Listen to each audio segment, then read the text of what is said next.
Recall over the weekend, so many things happening in Yobe State as well as in Borno State. But we're trying to look at those recent developments and also marry that with the agenda for security for the incoming administration. Joining us to look at that this morning is a security consultant, Mr. Obani Chigozie Obani. Thanks for joining us. Thank you. Well, you recall by Thursday, Friday, we had, or lately, as it's Saturday, we had the talk from the Deputy Governor of Borno State saying that they have it on records that about 600 young girls and women have been recruited by Boko Haram to go out as suicide bombers. And that was happening when we had the insurgent had attacked somewhere in Damaturu Central Motor Park and a couple of other places before the Sambisa routing by the military. What's your feel about all of this? Because it's been going back and forth like a yo-yo. Yeah, thank you. Good morning, viewers. I don't see anything new in that. The only thing that has surprised us is that we've recorded some level of successes in the last few months. But in terms of changing strategy, that is not new. It's expected. Boko Haram right now is on retreat, and whatever they could do to guarantee the safe exit of their key actors, of course, is expected.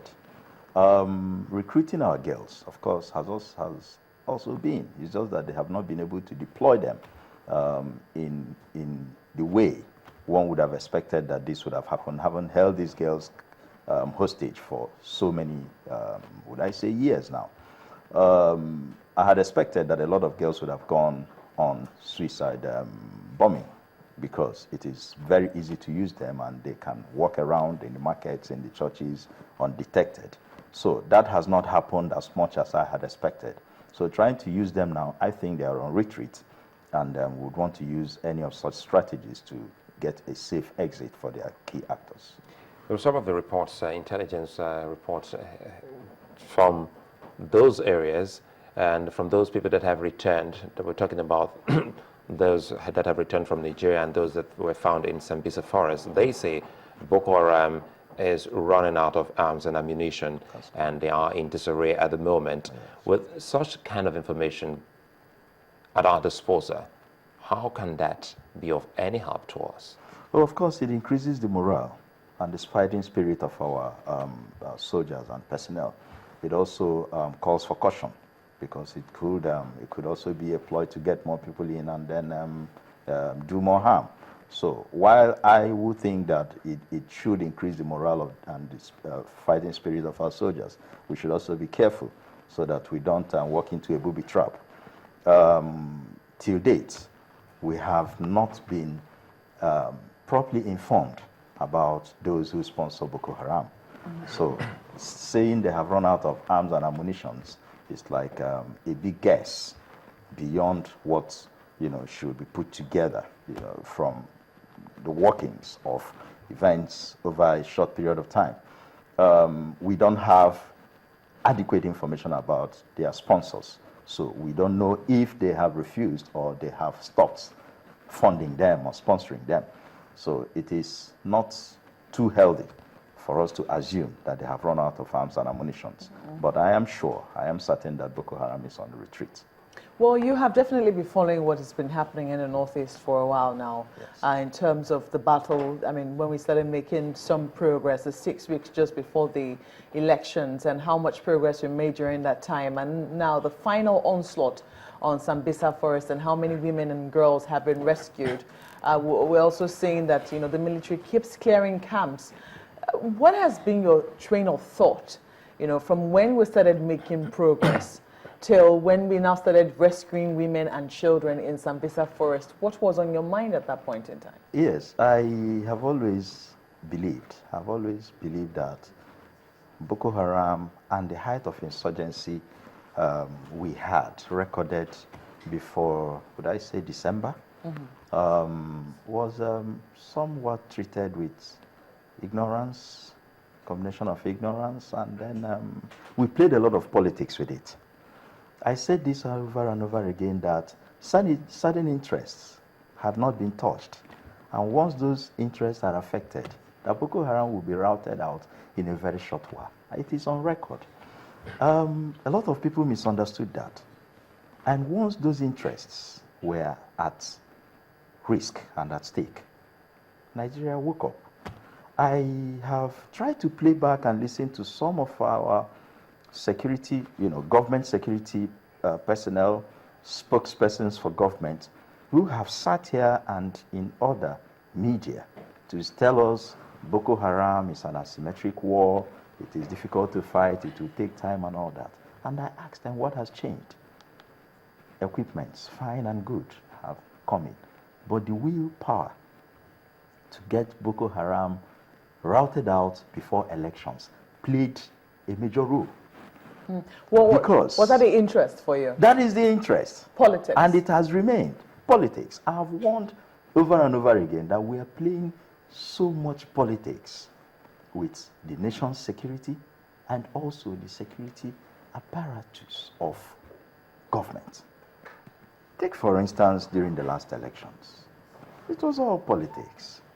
The police, I say this without any fear of contradiction.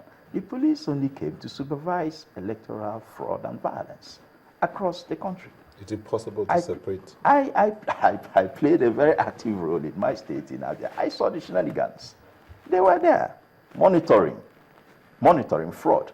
So we have politicized this so much that from the top to the down is having serious challenges, standing firm. We have to also against, say, sorry to interrupt you, but in fairness, we have to say that your experience doesn't quite capture the experience of many people across the country in terms of what role the police played.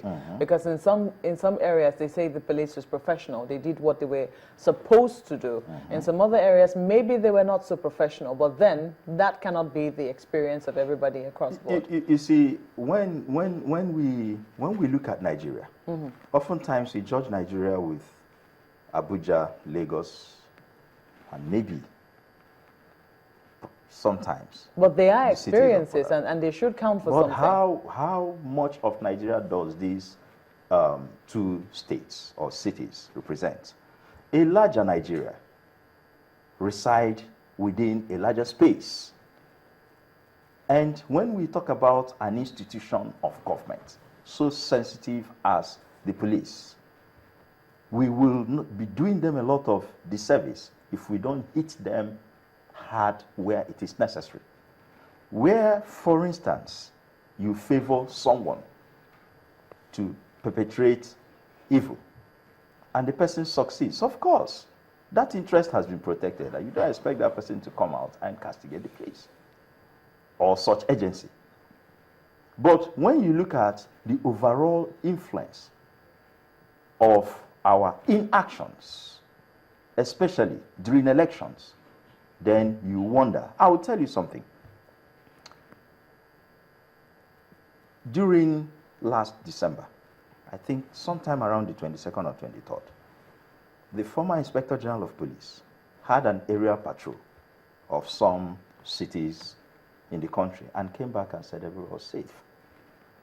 I told a few friends in a gathering, I said, look, it's not that security has been deployed to check the menace of armed robbery and kidnapping, especially during the Yuletide, as we have always tried to make people feel safe during that period. But that this was an election year. December, preceding elections. The bad boys have been recruited by politicians. And before I engaged in an assignment, I went to a few cities in the country where I saw the same trend, asked questions, looked around. You see, during elections, bad boys are recruited. Some of them who live outside the country, Benin Republic, Togo, and all that, are called back for the purpose of elections. I played an active role in my community, which happened or turned out to be the headquarters of kidnapping in those days. Now, I have derailed. I seem sorry to interrupt you. Let me get this out. I'm hoping that we'll be able to summarize this in a couple of seconds. Yes, please. I played an active role. Some of the remnants of those era returned home for elections. And I am not hiding anything. They returned home to help certain elements in government to intimidate other people. And they got the dates. Now, these boys are armed. Just like it happened in 2007.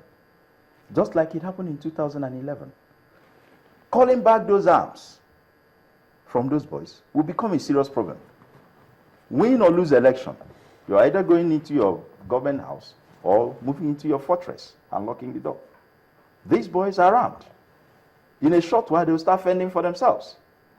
These were the warnings we gave before it started in 2009.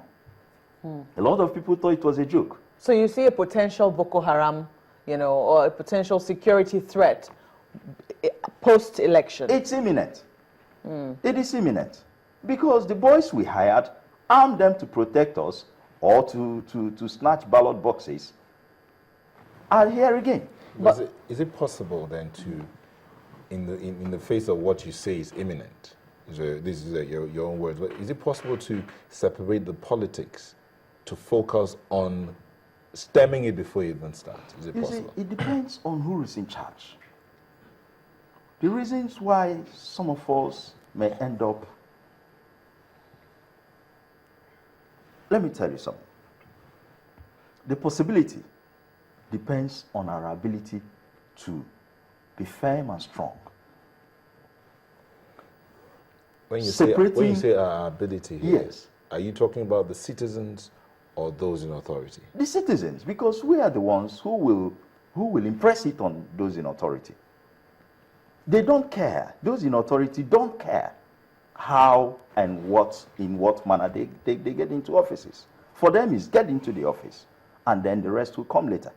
But we are the ones who feel the bad side, the bad effects of these things.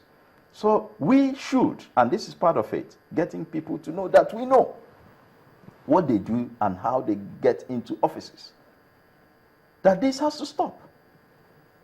And that the Nigerian police should rise up to this challenge, because they will be the ones put on the spot, running helter-skelter to control. Because from our approach, we like the fire brigade thing. Let me go back We like to be reactive.